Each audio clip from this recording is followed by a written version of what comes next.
Mariners fans, I know I'm late on this, like 12 days late, but the Brendan Donovan trade needs to be talked about. And context matters for that. Day before, Geno Suarez signs with the Reds, and my phone turned into a Mariners doomsday, what are we doing, Geno Suarez funeral blog. And don't get me wrong, I freaking love Geno. Like, I am probably a top 1% Geno Suarez fan on the planet. But us parting ways with him is not the same as us getting worse. Just to remind you guys, after the All-Star break, we got Geno Suarez, who is basically a guaranteed bomb, double, or K, batting under 190 from, I believe, the end of July into the postseason. Additionally, I'm sure very few of you remember how streaky and painfully streaky he was in the postseason because he did have a couple of pretty memorable bombs. Which, don't get me wrong, without him, we don't have a Game 7 in Toronto, and Geno, I freaking love you.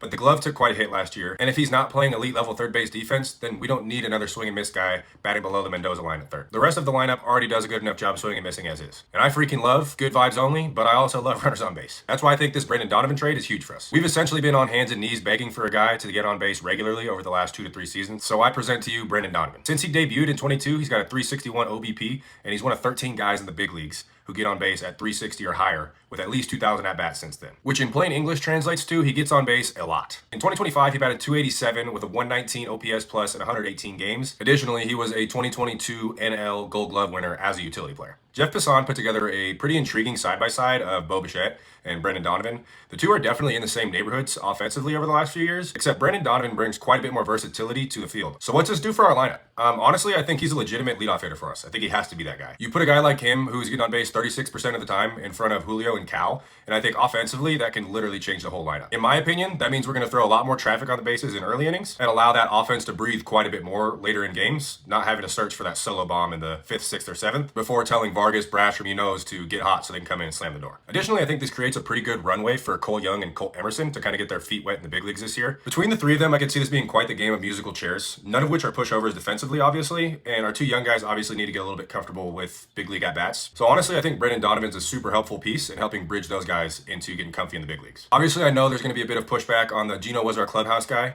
but everything that I've heard out of St. Louis suggests that Brendan Donovan is a legit clubhouse guy. Players love him, staff loves him, coaches love him. And I believe he came out and said in his opening press conference with the Mariners that his goal is to come out and play every day with his hair on fire. He seems like a blue-collar, nose-to-the-grindstone type guy, which is exactly what this lineup needs day in and day out. Yes, the Mariners lost Geno, but I think we leveled up, and I think we also reshaped the face of this lineup a bit for the better. Would you rather have the boomer bust third baseman, or would you rather have a Gold Glover getting on base in front of Julio and Cal at almost 40% of the time? Let me know what you guys think. Let me know what your guys' ideal lineup looks like, and let me know what you think the Mariners should do next.